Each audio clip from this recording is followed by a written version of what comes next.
next session, South Indian Strings, the genius, L. Subramaniam, and he will be in conversation with Akhila Krishnamurthy. Good morning. Such a privilege to be in conversation with you, Dr. L. Subramaniam. Thank you so much for being with us. And thank you for the music. In a recent interview, sir, I remember listening to it, you speak about how your father, Sri V. Lakshminarayana, wanted you to actually learn the vocals. So you talk about how you had diphtheria and someone said that you might end up losing your voice, and that's how violin happened to you. So I thought before we get into the, the premise and intent of your book, Raga Harmony, which we will be talking about, I thought we could start, I could ask you a question on your relationship with the violin, this instrument that you have journeyed with for so many years. Maybe you can start with that. Namaskaram, namaste, thanks for your introduction. Basically, my father was my hero, and I wanted to be like him. He played the violin. So every time I wanted to learn violin, because my elder brother, L. Vaidyanathan, was already playing violin. He was a fantastic musician and a very creative violinist. So my sisters were singing, so father thought I should do something else. Instead of playing violin, maybe sing. And also partly because those days, that period of time, violin was mostly an accompanying instrument, not a major solo instrument. Because everybody accompanied other people, other great artists, and also rarely they got an opportunity to play the solos. So his idea was, do a vocal. Unless we take the violin to a solo status, we will end up just, because there are two kinds of technique. One, accompanying technique, which you play, know the repertoire of different artists, whoever is singing. The other technique is you want to play solo. There, a violin being a Western instrument, everybody in the West had a fantastic, much higher level of technique. So they always considered our Indian violin as ethnic or folk music, somebody sitting on the floor and playing. So with all the dilemmas, so he was a little hesitant for me to take the violin up. But I was attracted to the violin because of his playing, because of my elder brother Vaidyanathan. So that's how I ended up. So finally, when I got the news, doctor, somebody said, I might lose the voice. Then he said, okay, do something else. So he wanted me to play little mridangam, little harmonium, little estrage, all those things. I said, I like to play violin. So finally, he gave in and I started the violin. That's great. I want to start with asking the tech team to play a video number 1, please.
Can you fade out the music?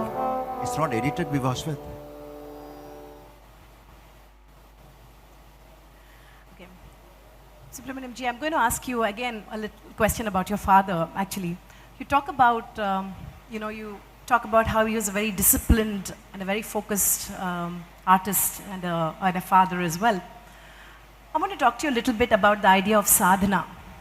How did he instill the idea of sadhana, and how did you, as a young student of music, really imbibe this notion of sadhana and really make it your life's mission?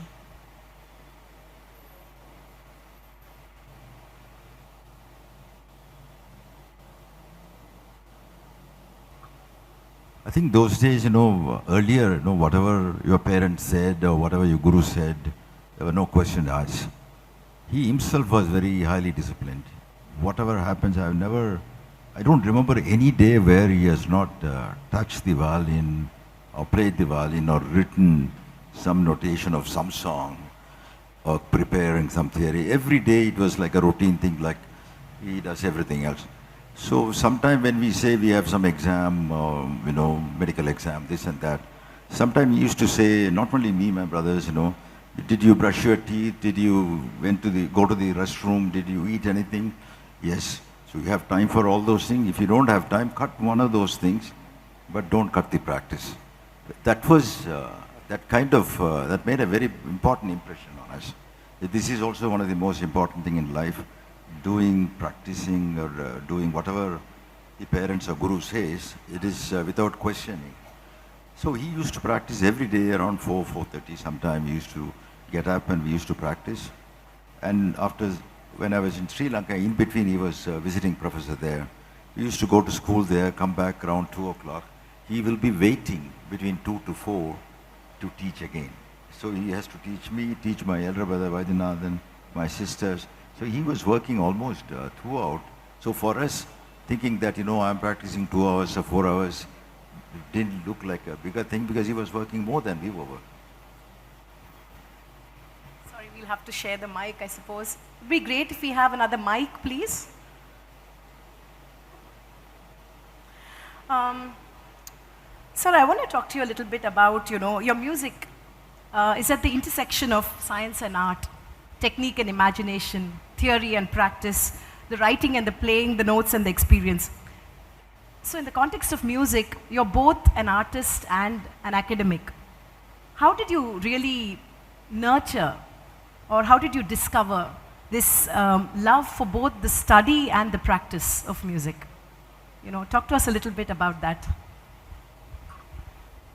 That's once again my parents' influence. Basically, in addition to learning music, he also said you have to have education. Because, very rarely the musicians became, being violin accompanist, you didn't have much scope. Very rarely people became comfortable, otherwise there was always a struggle. So being a musician, and especially when I went into composition, when I went abroad and started doing masters in writing Western symphonies, everything, a lot of my friends and father's friends told him, many times the compositions of a composer is played after he's dead and gone. So being a doctor, he left everything, now trying to compose. Nobody is going to hear his music, including himself. So please persuade him to go back to medicine. And he can practice a lot in US and it'll be comfortable. But my parents, both of them, didn't do that. My only condition was my father said, if you can't take the violin, don't play house concerts. Those days there used to be a lot of house concerts in US. People used to bring artists, different houses, basement, there used to be. He used to say, don't do house concerts. If you can play in concert halls, like, Carnegie Hall or Lincoln Center or Royal Albert Hall, these are the places our violin has to be taken, like Western violinists are playing. So that was a constant dream of what he said, always pushed me in that direction. So I didn't want to play small. I always ended up, fortunately, a lot of the great artists contacted and said, let us do something together. But always it happened in the majors. So he was very happy, he saw part of it, whether it is collaboration with Zubin Mehta or Ehudi Menuhin and United Nations. All those things was his vision. I never had any vision. I just wanted to play violin because I became very attracted to it, very passionate about it. Irrespective of whatever happens, I wanted to play the violin. Center, almost like the nerve center of your music, is also technique. Could you tell us a little bit about how does one really achieve this mastery over technique? And does it come with practice? Could you talk to us a little bit about how you achieved that? Basically, in any field, one has to be very passionate about what they want to achieve and then go after it. You dream big and then go after that till you realize your dream. So there's no shortcut. Things have changed now. People think now, all of a sudden, why do we have to practice 6 hours a day so many years? There were people like Palkad Mani Iyer, T.R. Mahalingam, Rajaratnam Pillai, all those people. They have worked so much and changed the whole landscape of instrumental music. They all worked very hard. They were very creative geniuses, but also they worked very hard and they were virtuosos in their own field. They were able to play whatever they want to play. There are two things always. If you are limited in your technique, you can play only what you can play. My father used to say that if you want to play whatever you feel like playing, then you should not have any interference or any limitations with technique. So if you are free of technical hindrance, then whatever you feel like, all of a sudden you can spontaneously play. So to achieve that, he said, only way is to regularly practice, so you feel very comfortable. What we say is the fingerboard of the violin. We have to travel miles and miles and miles to know the fingerboard comfortably. So what note, because it is not a fretted instrument. It's not a keyboard instrument, it's not fretted. So if you press any particular position in the string, if it is not absolutely that note, it will be out of tune. There's no references. So you have to really get familiar with the fingerboard. So the practice became, that dream, that vision was very strongly put into my mind. So I also wanted to play whatever I want to play without any limitations. I started working very hard, and after a while, I really enjoyed playing the violin because I didn't practice for practice sake, but there was an inner voice which was guiding me and which was some spiritual thing. I used to see a lot of saintly people. I used to go to a lot of temple. I was, all the Sangracharyas, Paramacharya, everybody I used to. In fact, I was taken with Chambai Vaidyanatha Bhagavath, took me to Paramacharya first. Later on, I went with Ilayaraja to meet all the three Sangracharyas at one point. So, Sati Sai Baba, Ganapati Swamiji. So, all these spiritual people also said, if you don't have to do yoga, you don't have to do this, you don't have to do that, but if you do this, you have an inner peace, you can attain whatever you are desiring. So, that motivation was there. And when did that happen? When did that shift happen when you discovered your passion for it and wanted to make it your life's mission, so to speak? It happened in a couple of times. Once, when I was in a second year medical college, at the time my father asked me to play, show it to some Western German violinist who was visiting, playing in Egmore. So he told my father, why don't you send him with me so he can become a very well-known artist. At that time I was doing second year MBBS. So I was very happy. Anybody say you come to Germany, and I used to love German composer Bach, Beethoven, all those people. So he said, you can come there, you can do a master's there, and we will form a thing, you'll become very well known there in Europe. my father was very happy. But when I came back home and told my mother that I'm going to go to Germany, quit second MBBS, she said, nothing doing. You finish this, get a piece of paper, finish your MBBS. After that, you do whatever you want. But I still thank her for that, because after that, I have to wait a few years, finish my MBBS. I got a full scholarship in 2 places. I went to US. When I went to US when I finished my master's, they asked for the bachelor's certificate. So later on, when I did my PhD, they asked for the MA certificate. So without this completion of MBBS, I wouldn't have had anything. So every day I think of my mother. At that time, I was very upset and angry. I was almost crying, you are spoiling my opportunity to go to Germany, to play in Germany. But later on, I understand. So that was one thing. Later on, when I played all the major things, Maestro Mehta asked me to write something, Fantasy on Vedic Chants, which I wrote for my mother. And we played in the New York Philharmonic 4 times. For the very first time, Lord Ganesha, he said, I want to do a collaborative work with you. So we did a work in United Nations in New York. So all these big things started happening.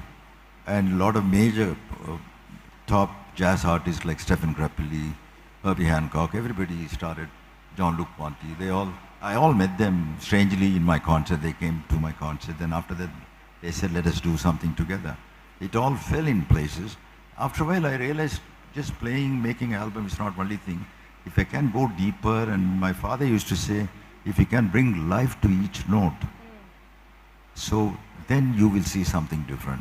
Playing technique, all those things, successful, being everything, getting all the awards, is all there. It's a material thing. You have to go beyond that. If you can bring life to every note, and if you feel it, then you also make the other side enjoy it more. So that was the transformation. Right.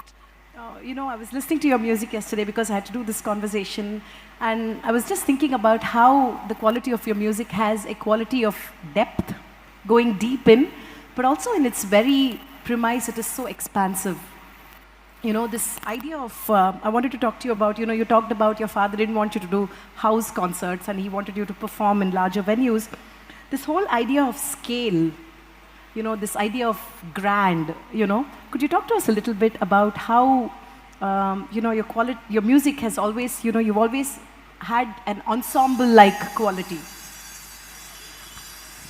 Partly also because of the combination of techniques which was developed. Usually when an individual person plays a single note, you play a single note in the violin, you hear a single note. But my father used to say, you have multiple plucking, like Thanam, while you are playing, you can pluck, and also while you are bowing, you can pluck, and do a lot of things, so you can create a big ensemble effect in our music, which is also will attract and make other people realize this is our own technique. It is Indian technique, South Indian technique. So it is not we are copying some Western technique. So all these things attracted the Western artists also. All of a sudden, Lord Ganesha said, why don't you write a piece, we will play together. Similarly, Stephen Grappelli said, I want to do a recording with you. Incidentally, the Conversation album, what we did at that time, it was one of the most important milestone in the global fusion concept. Recently, we did the 40th year of Conversation album tour recently. Right. So all these things pushed me in the direction of something very special in our music, which was Father's idea. He said, everybody should know we are not copying anybody. This is original music, which has been, original technique has been created, which was all his ideas. He showed the direction and made us work on the thing. That's how it led to, and so whenever, anytime we play with the major orchestras, sometime in the open air, where there are about, 10,000 people to 2 lakh people in open air. So at that time, when the full orchestra plays and when your solo comes, when you play alone, unless you are very strong and powerful, musically and technically and also instrumentally, you will fall flat. And he said, if that happens, you will be doing a disservice to our Carnatic music or Indian violin. So all these things made us think a lot and work towards that direction. Fantastic. I just want to talk to you a little bit about innovation in the context of your music, and we will also then request the tech team to play another video. But why do you believe, and why have you always believed that innovation is at the core of music and for its growth and development? You've always been an innovator. Talk to us a bit about that. In any field, the growth has been because of innovations in any field. Before, we all were traveling on a bullock cart and things like that. Now everybody literally has a car. And we are going to the extent of electric car. Now the artificial intelligence is coming. So with all these things, there have been innovations, and creative people have been creating different things to make people still follow, which is traditional, but also sugar-coated traditional things. Because if exactly you play what 100 years back somebody played with that quality, hardly we will have any audiences. Even the sound quality nowadays, people are much more sophisticated than before. Because if a speaker is not okay, the sound is very not the original sound of the instrument, even audience are noticing that. That's because of the innovation and the exposure to different kind of innovations all over the place. So musically also, I feel if we want our Carnatic music and South Indian music to be heard and continue to have interest and growth, there has to be innovations. True innovation in the musical sense. So for that reason, we did a lot of things, creating some new ragas, creating some complex rhythmic cycle, and writing compositions in that direction, which attracted a lot of people. So I've been doing it because also it is very, very important for our music to sustain and grow and reach newer audiences, not the same audiences. Can we play video number 2, please? A short excerpt of that, please.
So let's talk a little bit about the book Raga Harmony.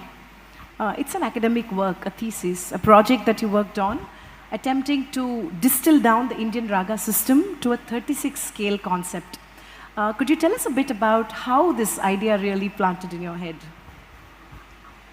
Early 80s, I was approached to write compositions for orchestras.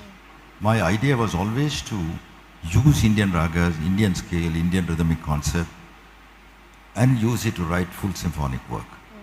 So I was doing it, and that was the time I did a double concerto for violin and flute with a very well-known flute player, Hubert Laws, one of the greatest jazz flute players. We did the concert.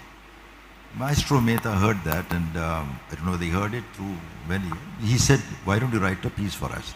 At that time, I told him, "Why not we use the same piece I've already written?" Because writing a symphony normally takes about 6, 7. If you are writing everything, many times somebody writes a melody, they give it to an arranger, somebody else do arranging and everything. But in the West, when you say Beethoven wrote the symphony, Beethoven wrote every note. Bach wrote every note. So I want to write everything if I'm saying it is my composition. So I told Maestro Mehta that I know it will take another 6 months to write the piece. That was the time my mother passed away. He said, "Please do it and let it be in your mother's thing." So I wrote the piece. After that, I was asked to go to Moscow to play in Bolshoi Theatre and the Tchaikovsky Hall. At that time, both the presidents were having a meeting there, Mr. R. Venkatraman and their president. At the time, they asked me to play this same orchestral piece. Then the professor in Moscow University approached me and said, "Why don't you stay here 6 months? Give the secret of what you have done," because he was a professor in harmony and everything. He said, "It's totally different, but very attractive, very strong harmony. What method you're using, what is your secret? If you can write a thesis, I'll give you a doctorate from Moscow Conservatory. You stay here 6 months. And also let us do a composition together. I want to understand what you're doing, how you're doing it." So at the time, Moscow, the temperature was -30, -35 and things like that. I was in Los Angeles with my family. So I said, "Thank you, I don't know, I can't stay here, but I'll think about it." That planted the seed to write, because subsequently I wrote almost 25 major orchestral pieces, 10 symphonies. The latest one is called Navagraha Symphony. Every time I used to take some Sanskrit slokas and themes and write pieces. So finally when somebody asked me to write an autobiography, I said, "I don't want to write an autobiography." I wrote an introduction to Indian music sometime back, euphony, then introduction. Then Raga Harmony, I had pressure to write how I was doing it. Then I said, instead of writing a book, I'll do a thesis. So I distilled the 72 parent scale is our Melakarta system. Derived from that, you can derive millions of scales. But then there are, according to the 72 Melakarta Paddhati, there are ragas with Suddha Madhyamam, which is perfect fourth, or ragas with Pradimadhyamam, which is augmented fourth. But none of these scales will have both Pradimadhyamam and Suddha Madhyamam equally given importance. But at the same time, there are ragas which have been played and practiced by musicians like Bihag or Saraswati Priya, Vasant Bahar and Lalit. There are ragas which has both Madhyamam given importance. So I said logically it is trying to make the scale 36 scales where the 36 has both the Pradimam, Suddha, Madhyamam and derived the concept of how I can create harmony based on the raga. So which all these 25 major orchestral compositions I have done, I said I will write a thesis, because at that time I was kind of asking my children, Bindu, she's a singer and originally she studied law, then did LLM in UK, and then I said, "Why don't you do music?" She was very interested in music and started teaching children Sapa and things like that. And my son Ambi, who is also a violinist. So I told them, both of you should continue do your PhD in music. So in order to convince, I said, I will also do PhD. I'm not pushing you. I'll also do it. So that's how it happened. So I wrote the whole thing, how a musician without knowing Western, because not everybody get an opportunity to go abroad or study or Western music and things like that. But still, if you have very, very solid knowledge of our own music, with certain guidance and certain help, you can understand and write your own composition. Right, absolutely.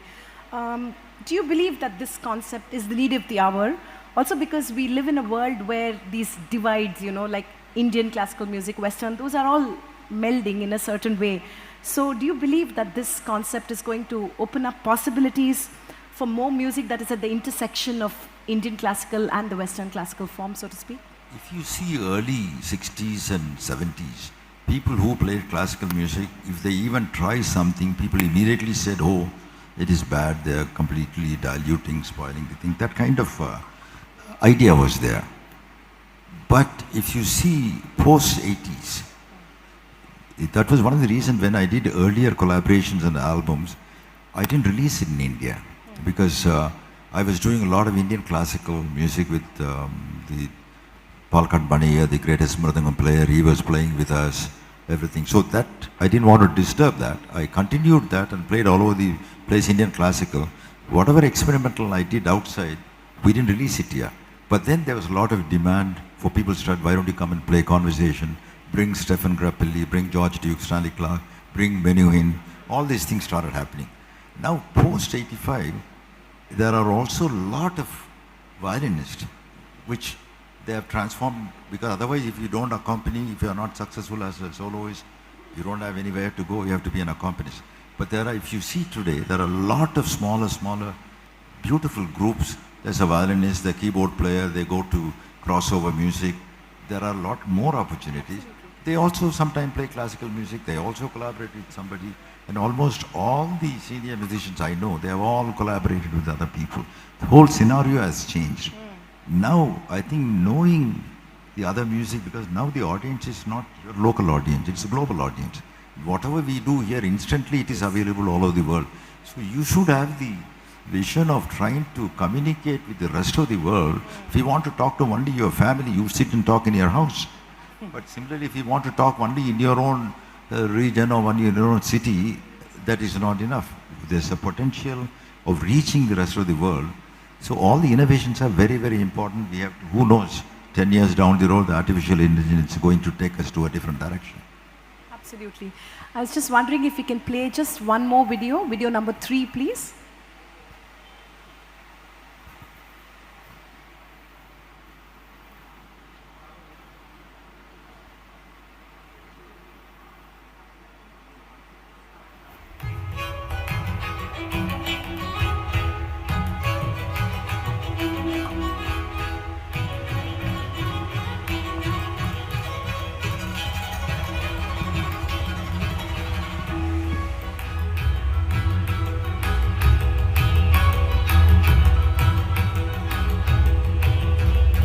Can you increase the volume?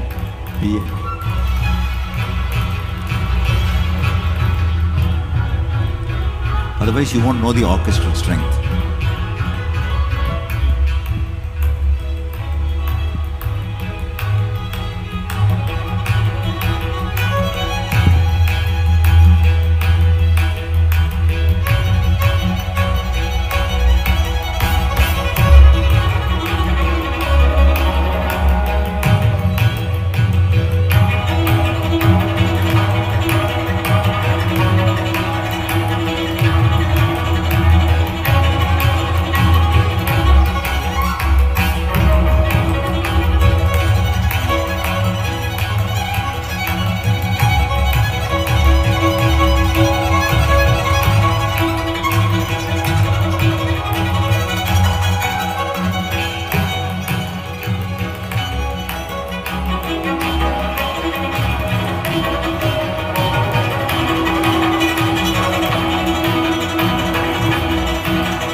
The floor for Q&A. I just want to ask you one last question, which I'm very curious about, which is how do writers write? What is your process of writing? So when you decide to write a composition, what is the process? Do you immerse yourself? Do you go quiet? In the past, the different ups and downs in life has made me think deeper, and then I'm always inspired by nature and things like that. But when my mother died, I wrote Fantasy on Vedic Chants as a tribute to her. When my father passed away, I wrote Beyond Borders, which is beyond this concept where at the time, some of the saintly people said, Father, body is gone, but the soul is still there. So you have to think at some stage everybody have to leave. So at that period I was pretty depressed when my mother died. So that I wrote a piece called Beyond, where the whole orchestra is treated as body. The violin solo section was treated as a soul, where it goes up and down and goes to the next level. So those kind of concepts, sometimes I take that and write it. The recent one, the Navagraha Symphony, where whenever anybody is born, we believe there are 9 planets. The position of the planetary position determines one's life and destiny. So there are some very good astrologers, very good people, they can almost predict, create a chart and do it. So I want to write a piece about the Navagrahas, the impact of Navagrahas, because everybody goes through everything. So that's the latest concept. There are some themes, there are certain emotions, certain conditions, which on the other hand, if I'm writing for a film like Salam Bombay, you have to write a theme to enhance the character, whichever character. If it is the other one, Mississippi Masala, Denzel Washington was the hero or the heroine. So in order to enhance their action, there you look at the film, read the script and do that. Thank you so much. We will now take questions. I think our volunteers are coming around with... Good noon, sir. It's a pleasure to have had a chance to listen to you talk. My question here is regarding how far should a instrumentalist focus on vocal training? Because I see a pattern these days where violinists sing and play at the same time. This is one question. And the next question is, we would like to know what has been your favorite annotation that is working, any project that has been very close to your heart. Okay, regarding your first questions, the vocal music has certain things and instrumental music has certain strength. For example, if you want to play 3-4 notes at the same time, you can do it in an instrument. So also their instrumental technique, the range in violin, we can go up to 6 octaves, up to 6. Also playing multiple tones and also creating multiple tonalities at the same time. These are all the advantages of the particular instrument. So whenever you play an instrument, you have to see what is the advantageous position you have and what can be done, which cannot be done in other things. That's what you go and do. If you want to just do vocal and same thing, you can as well be an accompanist. You can accompany with somebody else. So there, you don't project the fullness of your instrument, but for that you have to work very hard to know the in and out. You have to travel miles on the fingerboard to know the fingerboard and the bow. Yeah. Hello. Yes, hi. Dr. Subramaniam, I have been to many of your live concerts. I also have many of your CDs, but of late, I missed the Lakshminarayana Global Music Festival. It's not been conducted in Chennai for a few years now, and I would like to see that revived and happen in Chennai once again. When is that going to happen? For your information, we have never stopped Lakshminarayana Global Music Festival in Chennai. What we have done, we felt there is a lesser focus on instrumentalists. So last 2 years, this year we did 3 days, not 1 day. 20, 21 and 22 December. Last year also we did a couple of days where we promoted, because what has happened, music has become locally very vocal centric. But in the international global scene, there are a lot of major festivals where they project instrumentalists. So we need to have representation of our South Indian music instrumentalists in the global stage. That will not happen unless we promote instrumentalists here equally. So that otherwise it will be a situation where whenever the instrumentalists are needed, they will become represented by Hindustani music because they focus more on instrumental music also. So South Indian music presence will slowly disappear. So with that idea, we started focusing on instrumentalists and doing 2-3 days of festival. Last year, we also gave the international award to Dr. Vaijayantimala. This year, we gave the award to Dr. Padma Subramaniam. The closing of the 3-day festival, me and Amjad Ali Khan, Ustad Amjad Ali Khan, we both played together. and finish. So every year we have never stopped. We do it. But this time we do it on the third weekend of December in Chennai. Then from January first week we do rest of the places with foreign artists. Here I'm trying to focus more on Indian instrumentalists in Chennai. It has never stopped. Good afternoon, Doctor. I have a question. There has been a lot of debate going about Carnatic music and Bhakti together. And my second question will be, you have never composed for Tamil movies. So I would like you to comment about that. One about Bhakti thing. Our music, if you see whether it is Dikshadhar, Tyagaraja, Shama Sastri, all the compositions are based on praise of some gods or goddesses. We cannot separate music from spirituality. Ultimately, the root and the essence of our music is spirituality. Whether you take the Dikshadhar's composition, or Shama Sastri's composition, or Tyagaraja's composition. These are the three most important composers. They lived in the golden period. And before that, there have been Annamacharya, Purandaradasa. Everybody, have deep faith and believe. And there are instances where we are not in that level to understand. They were able to communicate to a higher presence of higher authorities. What I mean, spiritually, they were able to communicate. Tyagaraja has dreamt about, Rama telling where the idol was thrown. He was able to go and take it. All these things are not story. And also, basically, in our period, we have had the pleasure of meeting some of the spiritual people, mystical people who are able to manifest things and create things. So, for me, whenever I take my violin, I always pray to my Ganesha and my parents and my gurus, and I want to make my music which can take me to a spiritual base and spiritual path. We'll just take one more question.